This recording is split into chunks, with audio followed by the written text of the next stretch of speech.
মাউলুদিন ইউলাদু আলাল ফিতরা। সারা পৃথিবীর সমস্ত সন্তানটা যখন জন্মগ্রহণ করে তখন ইসলামী প্রকৃতি, ইসলামী ফিতরাতের উপরে জন্মগ্রহণ করে। এটা ইসলামী শরীয়ত, এটা কোরআন হাদিস ইসলাম বলছে। শুধু মুসলমান সন্তান নয়, ইহুদির সন্তান হোক, খ্রিস্টান হোক, জৈন হোক, বৌদ্ধ হোক, হিন্দু হোক, আরো যে হোক না কেন, মা আমার, বোন আমার, বেটি আমার, মানব শিশু বটে যখন প্রথম জন্মগ্রহণ করে কুল্লু মাউলুদিন ইউলাদু আলাল ফিতরা। আল্লাহ রাসূল বলছে ওই সন্তানটাকে যদি সমুদ্রে উপকূলে জন্ম দেওয়া হয়, যদি কোনো বাগানে আপনার যাযাবর জন্ম দেয়, কোনো প্রাইমারি স্কুলে যাযাবর জন্ম দেয়, কোনো প্ল্যাটফর্মে জন্ম দেয়, রাজপ্রাসাদে কেউ জন্ম দিল, কুড়ে ঘরে জন্ম দিল, যেখানেই জন্ম দিক না কেন, সারা পৃথিবীর যেই সন্তানটা জন্মগ্রহণ করছে সেটা ইসলামী স্বভাবের উপরে, ইসলামী ফিতরাতের উপরে, ইসলামী প্রকৃতির উপরে জন্মগ্রহণ করছে। ১৫০০ বছর আগে আল্লাহ রাসূল সাল্লাল্লাহু আলাইহি ওয়াসাল্লাম তিনি বললেন কুল্লু মাউলুদিন ইউলাদু আলাল ফিতরাতে।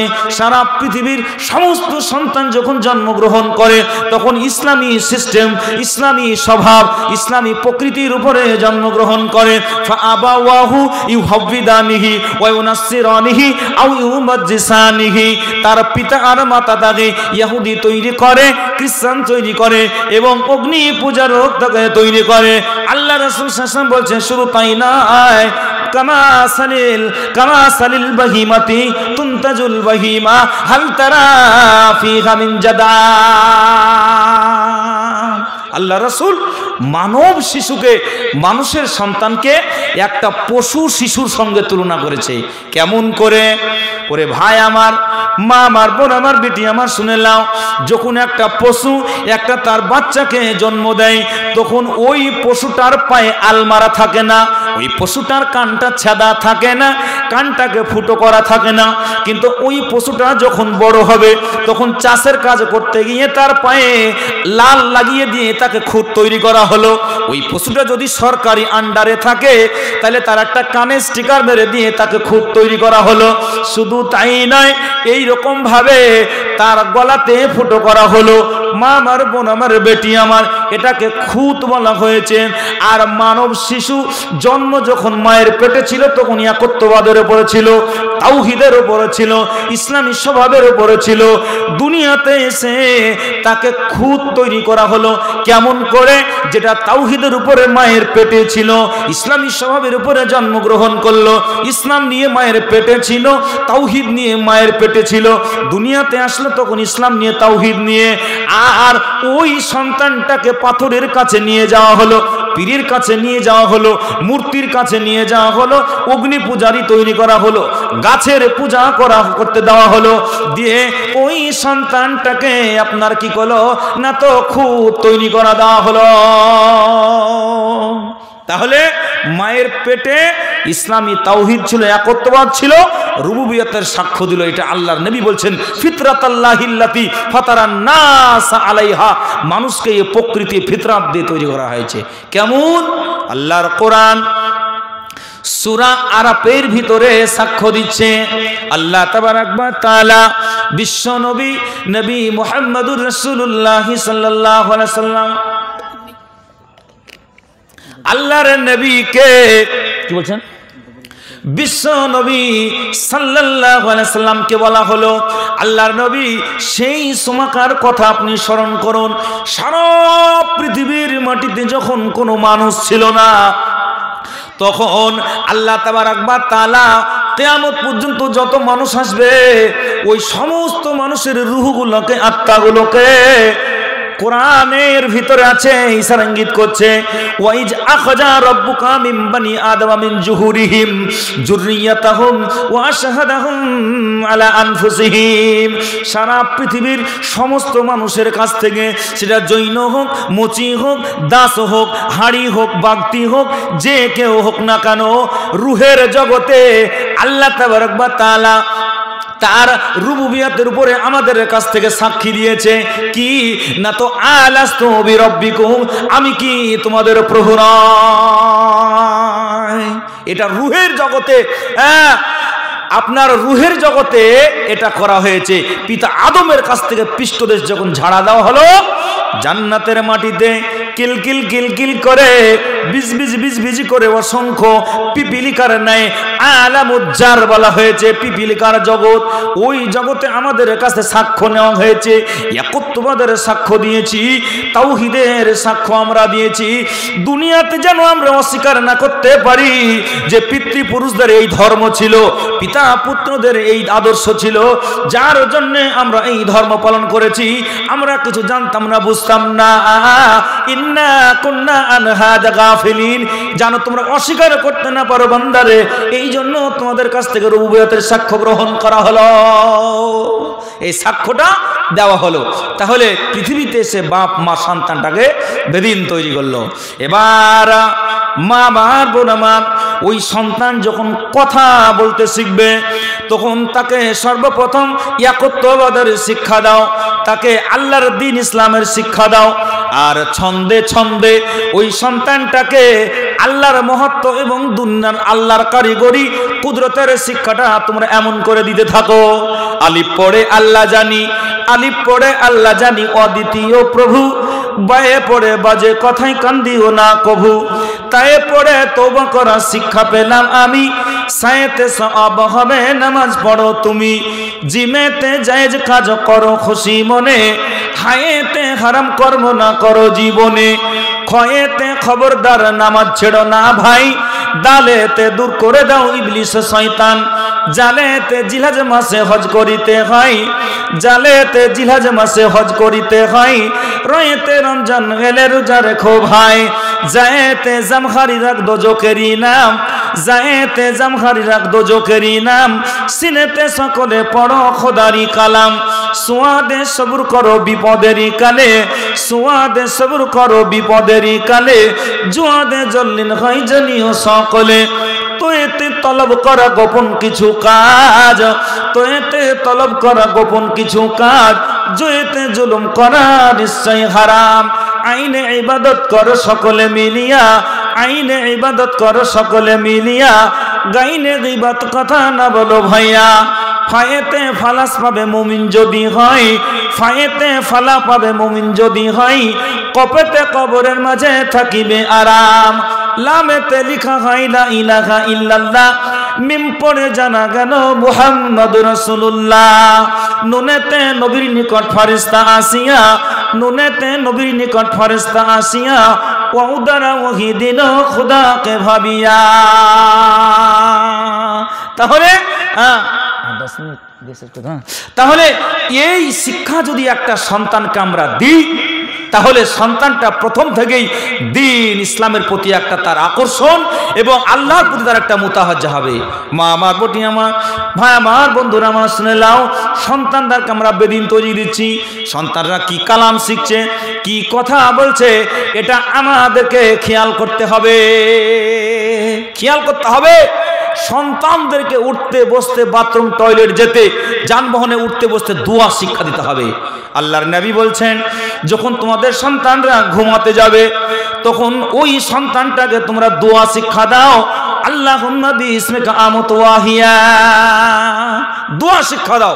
কি কিন্তু মায়ের আজকে দোয়া শিক্ষা দিচ্ছে, এই বিশ্বনবীর দেওয়া এই ফর্মুলা তাকে তারা গ্রহণ করলো না। কি আইরে নিন্দু আই কালবা দূরেছা, আমাদেরই সোনামণিকে নিন্দু দিয়ে যা। আবার কেউ শিক্ষা দিচ্ছে ওই সন্তানটাকে, মানব শিশু, মানবের সন্তান, আশরাফুল মাখলুকাত বিশ্বনবী যেই একটা সুন্দর ব্যবস্থা শিখিয়ে দিলেন, সন্তানটাকে শিক্ষা দিচ্ছে এক বার্তা দু বার্তা, ঘরে সুত্তা বাহিরে মুত্তা। যে সন্তানরা দেখবেন বিছানায় প্রসাব করে দেয়, এই বাল্যকাল আমরা দেখেছি মা চাচিরা যারা গ্রাম অঞ্চলের অশিক্ষিত মানুষ, তো আপনার এই শিক্ষা দিচ্ছে এক বার্তা দু বার্তা, ঘরে সুত্তা বাহিরে মুত্তা। কঠিন পরিস্থিতি। আল্লাহর নবী সাল্লাল্লাহু আলাইহি ওয়াসাল্লাম তিনি বললেন, তোমরা তোমাদের সন্তানটাকে আল্লাহর উপরে শপথ করে দাও, আল্লাহ তোমার নামে মরছি এবং তোমার নামে জীবিত হব। আবার ওই সন্তানটাকে অনইসলামিক শিক্ষা দিচ্ছে, ওই সন্তানটাকে অনইসলামিক শিক্ষা দিচ্ছে। কি না তো ছেলে ঘুমালো, পাড়া জোড়ালো, বর্গি এলো দেশে, বুলবুলিতে ধান খেয়েছে, খাজনা দিব কিসে। এই এলাকার মানুষ বলে না ভাই, বলে না এলাকার মানুষ? চিন্তা করেন, মানব শিশুকে তাইলে ফেলুয়ার করে দিচ্ছে বাপ মা। একটা সন্তানকে নষ্ট করে দেওয়া, বেদিন করে দেওয়ার মূলে হচ্ছে বাপ মা। একটা সন্তানকে চরিত্রবান, আদর্শবান, নেককার, ইমানদার, মুমিন, মুত্তাকি করে গড়ে তোলার মেন কারিগর মূল হচ্ছে বাপ মা। তাই সন্তানদেরকে যদি আদর্শবান করে গড়ে তুলতে চান, দেশের সুনাগরিক করে তৈরি করতে চান, মার্দে মুজাহিদ করে তৈরি করতে চান, এইরকম একাডেমি, জাকির ন্যাশনাল একাডেমি, এইরকম একটা সুন্দর হিফজখানার ব্যবস্থা করা হয়েছে। হাফেজে কোরআন তৈরি হবে এমন একটা জায়গায় আপনারা পাঠাবেন, সন্তানদেরকে শিক্ষা দেওয়ার জন্য ভর্তি করবেন। যেই সন্তানটা শিক্ষা গ্রহণ করলে পৃথিবীর সেরা শিক্ষা পাবে। আল্লাহর কোরআন বলছে আফালা ইয়াদাব্বারুনাল কুরআনা আম আলা কুলুবিন আকফালুহা। আল্লাহর কোরআন বলছে যে তোমরা কি শিক্ষা গ্রহণ করলে না, কোরআন তোমরা খুলে দেখলে না, অথচ কোরআন বলছে তোমরা আমাকে নিয়ে গবেষণা রিসার্চ করো। কোরআনটা কেমন জিনিস, কোরআনটা কেমন জিনিস। কোরআন বলছে আমি তোমাদের কাছে আয়না, আমি তোমাদের কাছে দর্পণ, তোমরা আমার সামনে দাঁড়াও, আমার সামনে তোমরা প্রশ্ন করো, আমি তোমাদের আল্ট্রাসোনোগ্রাফি করে দেব। যেমন তোমরা আয়নার সামনে দাঁড়ালে, আয়নার সামনে, দর্পণের সামনে দাঁড়ালে তোমার চেহারায় কোথায় ব্রণ আছে, তোমার চেহারায় কোথায় মেস্তা আছে, তোমার চেহারায় কোথায় স্পট পড়ে তোমাকে বলে দেবে। বান্দারে আমি কোরআন তোমাকে আমাকে প্রশ্ন করো, আমাকে প্রশ্ন করলে আমি তোমাদেরকে বলে দেব যে তুমি সুদের রোগে আক্রান্ত না ঘুষের রোগে আক্রান্ত, তুমি গীবতের রোগে আক্রান্ত না তুমি জেনার রোগে আক্রান্ত, না তুমি মজুদদারির রোগে আক্রান্ত। বান্দা তুমি কোন রোগে আক্রান্ত? আমি কোরআন। আফালা ইয়াতাদাব্বারুনাল কুরআনা আম কুলুবিন আকফালুহা। আল্লাহ বলছে কোরআন নিয়ে গবেষণা করবে না তোমাদের অন্তঃকরণে তালা মারেছে, তোমাদের অন্তঃকরণে তালা মারা আছে। তাই তো আপনার আল্লাহ তাবারাক ওয়া তাআলা এবং বিশ্বনবী নবী মুহাম্মদুর রাসূলুল্লাহ সাল্লাল্লাহু আলাইহি ওয়াসাল্লাম এই শিক্ষাটাকে, দ্বীনি শিক্ষাটাকে ফরজ করেছে। সন্তানটাকে যদি দ্বীনি শিক্ষায় শিক্ষিত করতে চান তাহলে এইরকম একটা সুন্দর প্রতিষ্ঠানে দেন, তাহলে পৃথিবীতে শ্রেষ্ঠ সন্তান, দামি সন্তান আপনি অর্জন করতে পারবেন। মা আমার, বোন আমার, ভাই আমার, বন্ধুরা আমার, আজকে বক্তব্যে আপনাদেরকে এটাই বুঝাতে চাইলাম যে দ্বীনি শিক্ষা, ইসলামী শিক্ষা, ধর্মীয় শিক্ষা না থাকাটা হচ্ছে এই জাতির পিছিয়ে পড়া একটা বড় কারণ। পিছিয়ে পড়াটা হচ্ছে এই জাতির একটা বড় কারণ। আসুন আমরা ধর্মীয় শিক্ষা গবেষণা করি, রিসার্চ করি, পড়াশোনা করি। এতটা অঞ্চলের মানুষরা আমরা এই শিক্ষা প্রতিষ্ঠানের প্রতি আমরা মোতাবজ্জে হই। এই প্রতিষ্ঠানের নাম হচ্ছে আপনার Zakir educational and welfare trust দ্বারা পরিচালিত আল ফাউজান ন্যাশনাল একাডেমি। আল ফাউজান ন্যাশনাল একাডেমি এতটা অঞ্চলের মানুষের জন্য একটা খুশির সংবাদ এবং খুবই অত্যন্ত আনন্দের বিষয় যে এত বড় একটা সুন্দর প্রতিষ্ঠান, মনোরম পরিবেশ এবং একটা সুন্দর পরিবেশের ভিতরে তাকে একটা সন্তানকে ঘিরে রেখে আবদ্ধ করে তাকে নিয়মিত শরীরচর্চা, খাওয়া দাওয়া, খেলাধুলা এবং উন্নত মানের শিক্ষক দ্বারা পরিচালিত এই প্রতিষ্ঠান আল ফাউজান ন্যাশনাল একাডেমিতে দেন, যেখানে সন্তানেরা আসলে সে আল্লাহর সৃষ্টি জগৎ নিয়ে সে গবেষণা করবে। একটা শিশু তার মাকে প্রশ্ন করছে, আচ্ছা মা গো বলো দেখি, আচ্ছা মা গো বলো দেখি রাত্রি কেন কালো, সূর্য মামা কোথা থেকে পেলেন এমন আলো। আচ্ছা মা গো বলো দেখি রাত্রি কেন কালো, সূর্য মামা কোথা থেকে পেলেন এমন আলো। ফুলগুলি সব নানা রঙের কেমন করে হয়, লতাগুলো সবুজ কেন ফুলের মতো নয়, দুধ কেন মা এমন সাদা, মরিচ কেন ঝাল, আমগুলো সব পাকলে পারে হয় কেন মা লাল, চিনি কেন মিষ্টি এত, তেঁতুল কেন টক, কোকিল কেন কানো এমন, ফর্সা কেন বক, মরুর বুকে বালি কেন, সাগর ভরা জল, কেন মেঘে গর্জে ওঠে কিবা তাতে ভল।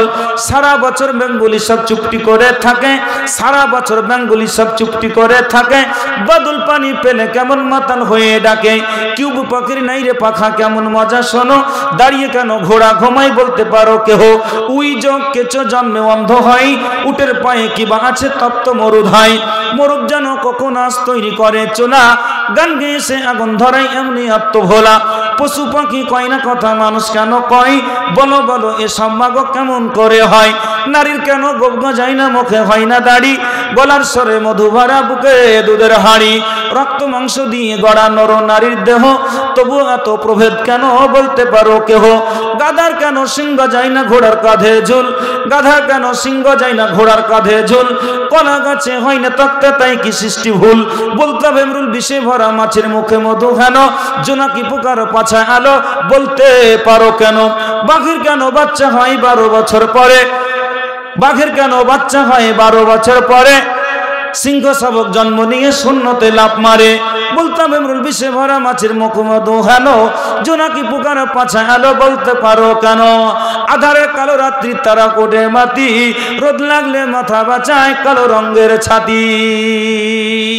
এইরকম ভাবে এই সন্তানটা যখন কোরআনের শিক্ষা অর্জন করবে, আল্লাহর সৃষ্টি সম্পর্কে ওই সন্তানটা মাকে প্রশ্ন করবে, এটা কেন এই রকম আছে, এটা কেন এই রকম আছে, এটা কেন এই রকম আছে। আল্লাহ কোরআন বলছে আমার সৃষ্টি জগৎ সম্বন্ধে তোমরা গবেষণা করো, তোমরা রিসার্চ করো। তাহলে রিসার্চ করার, গবেষণা করার, পড়াশোনা করার একটা সুবর্ণ সুযোগ পেলেন আল ফাউজান ন্যাশনাল একাডেমি।